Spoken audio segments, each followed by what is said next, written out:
and I'm an Access Consciousness Facilitator, and this is the Audacious Ask.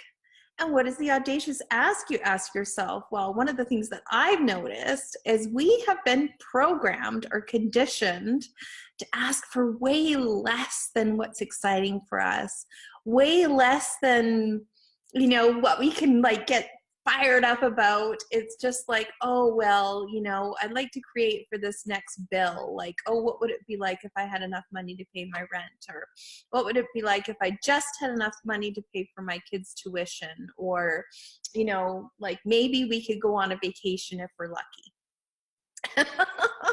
And that didn't sit well with me. I was like, forget that crap. What would it be like if we could always go on vacation? And what would it be like if we always had enough money to do the stuff that's exciting and fun for us? So we have Paula. Hi, Paula. I haven't seen your face yet. What's your audacious ask? Oh, I'm going to unmute you. There we go. You're unmuted. Fantastic. Kia ora, Jennifer. I'm calling in from New Zealand, so my first time on Audacious Ask. Yay! I love your light fixture behind you. Oh, thank you. It's really beautiful. I love it. One of my little shrines, I guess, that I have around. So yeah. Fantastic.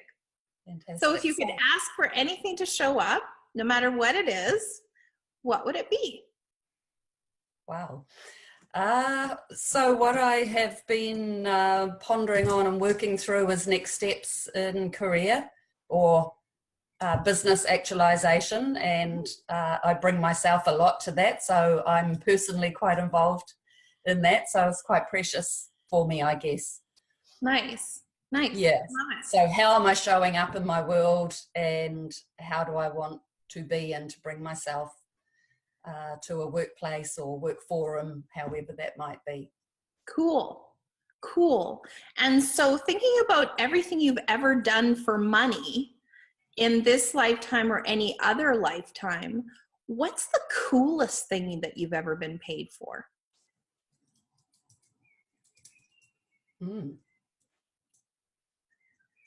Well, I love what I do.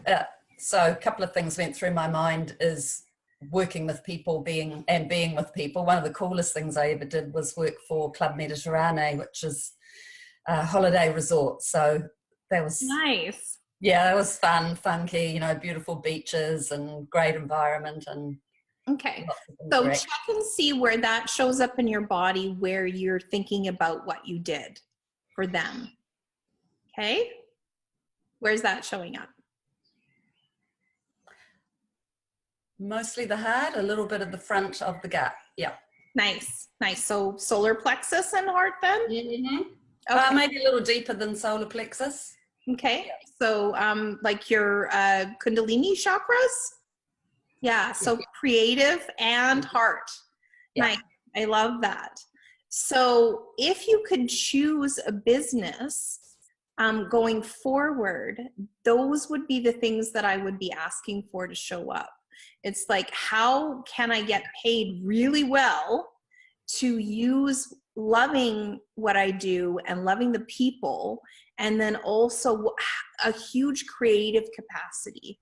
Because I think what might happen for someone who is so heart focused is you end up in a job where people will take advantage of that heart focus, but they won't give you enough creative capacity.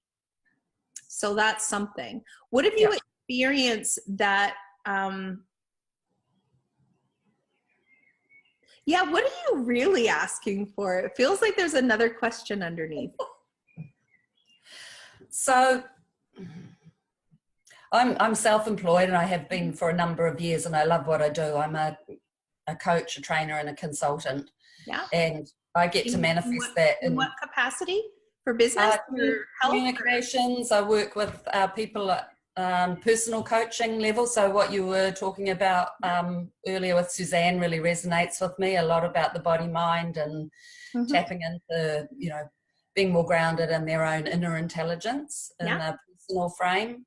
But also work in business in sort of HR areas. So strategic planning, team building, and performance appraisal kind of stuff.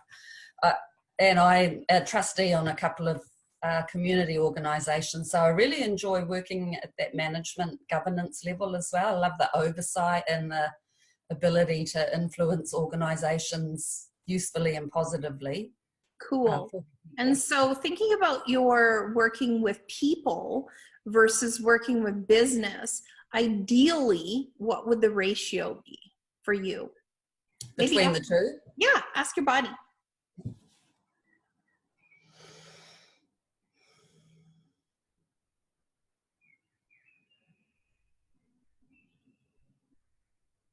I kind of get 80-20, but I'm not sure which way. Oh, okay, well, ask again. 80% who? People or business? Because when I work with business, it's connecting with people as well, you know, so yeah. I really enjoy being able to empower people in the workplace. Cool.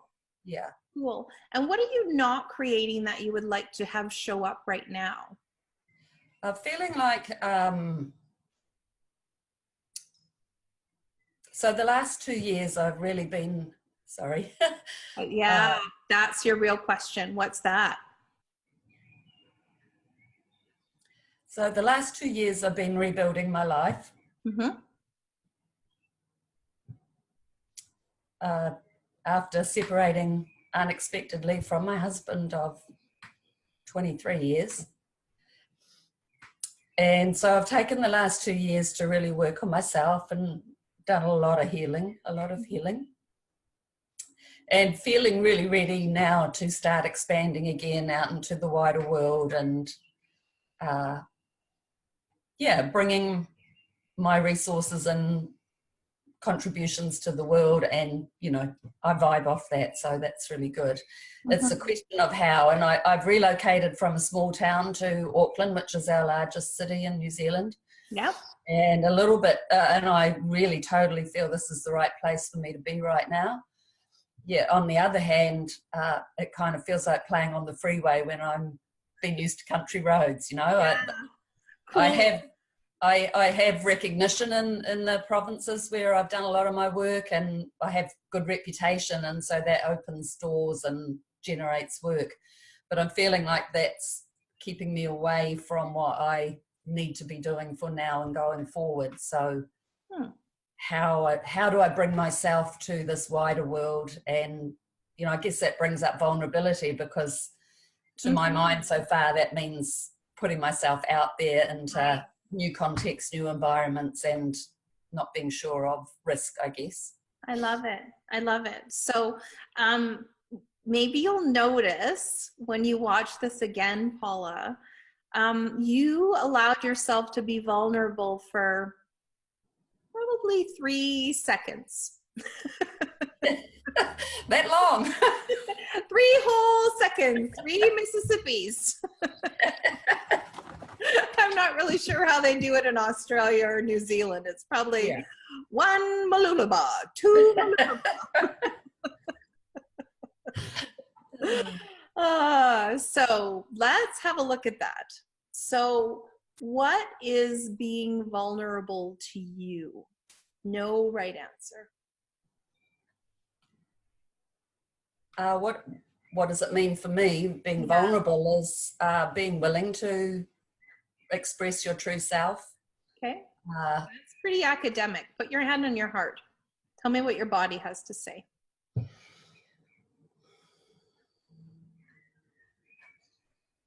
That. What's that? Just to be me. Yeah. Yeah. Okay. So how many lifetimes has it been 100% safe for you to be you? No right answer. I guess every time and no time. There's always risk, isn't there? There is. There is. But it's all beyond that. It's always okay. It is. And here's the cool thing. Here's the cool thing. So when we have all these barriers up, protecting us from people telling us that we're no good, that, you know, we're not smart, we're not beautiful, we're not talented, we're not whatever. What happens is they distort reality. So if you imagine that they're like a fuzzy glass, So many layers of fuzzy glass between us and what's actually showing up for us, then we can't actually be aware of what is showing up for us. And so just for example, when Sally was talking about her mom, when she lowered her barrier, she was actually able to receive her mom, and it wasn't a terrible unkindness to receive her mom. And so when the barriers are actually what, this is my point of view, the barriers are what causes the pain. Yeah. And so when we aren't resisting what's coming, we can be just like, well, yeah. I mean, of course that person's an asshole. And it has absolutely nothing to do with me or you. When somebody's an asshole, it's just, you know, they're an asshole. And it's not a judgment, it's an awareness. It's like, you know, how many times does somebody need to be an asshole to you before they're just an asshole? Yeah.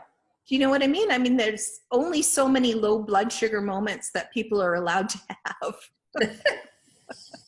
And then it's like, wait a minute, the last 3 times I had anything to do with this person, they were a complete jerk to me. Is it me or is it them? And what does it matter? Sometimes it's the alchemy of you and that person. I always joke that biscuits and pancakes have the same ingredients. And so, you know, they just have them in different proportions. So do you want pancakes or do you want biscuits? And it doesn't actually matter. It's just like, okay, well, the alchemy that person and I can create together isn't something that's going to work for me. And so when we allow ourselves to be completely vulnerable, it doesn't mean that we're weak or pale or pasty or defenseless. It's just we have no barriers. We're just like, okay, cool. Hi. Yeah. And if it turns out that, you know, they're really gunning for you, you're going to know faster when you're vulnerable and your barriers are down than when you have barriers of, oh, I don't know, I'm supposed to pay attention to this person, they're the experts, you know, or money. Oh my God, they might like have a contract for you or with you. They might want to employ you.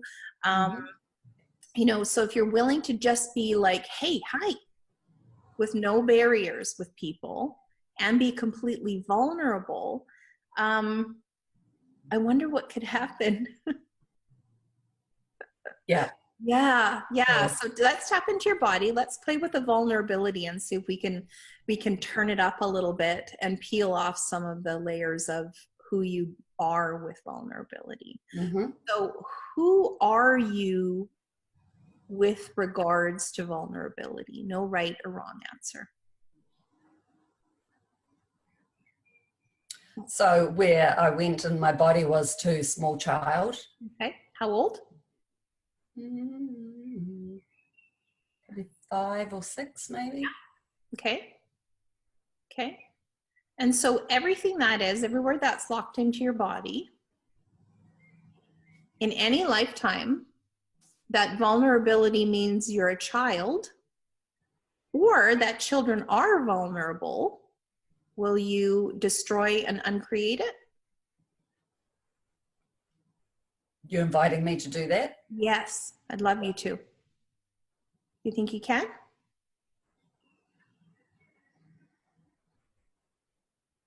I can be open to it. Okay, good. Have you heard the Access Consciousness Clearing Statement yet?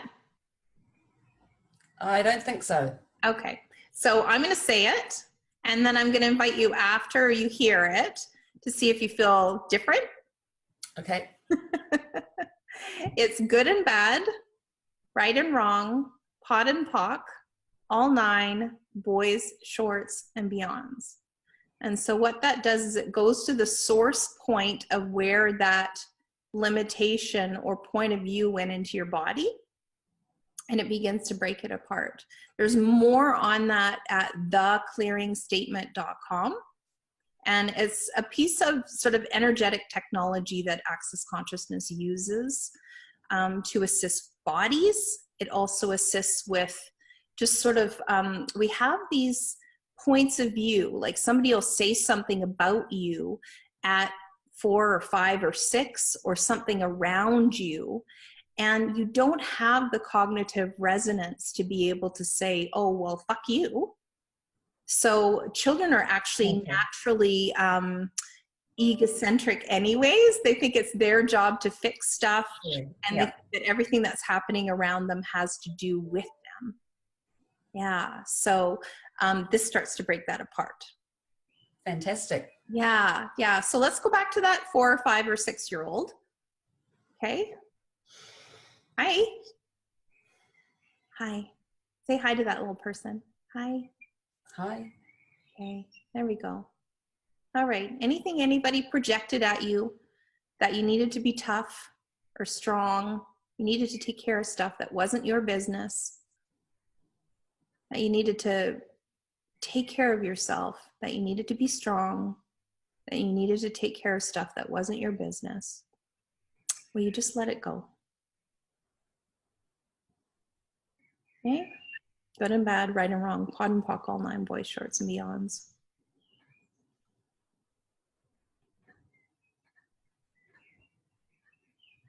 Awesome. Have you had any of the Access Consciousness bars or any of the body processes yet? Okay. Yeah. So Access Consciousness has a whole bunch of different branches, and one of the branches has to do with bodies. And so we're not just a transportation system for our intellect. There's a whole bunch of stuff that happens with bodies. And a lot of it can happen actually between, you know, like being in utero all the way up to now, however old you are now.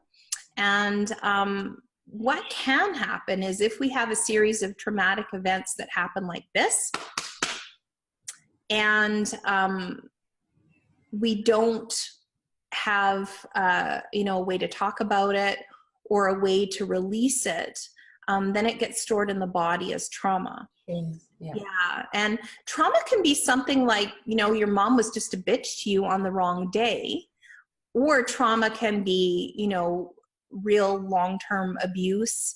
And, you know, we have no way of knowing what body is going to store what trauma. And so there's about 60 different body processes. The first one that you would experience is called the bars. Yep. And it's just light touch on the head. And what it begins to do is break up these roadblocks that are in your neurons that are preventing you from releasing the electromagnetic energy of the thoughts and feelings and emotions that you've had from anything that's happened in this life. Yeah. So I'd love for you to try it.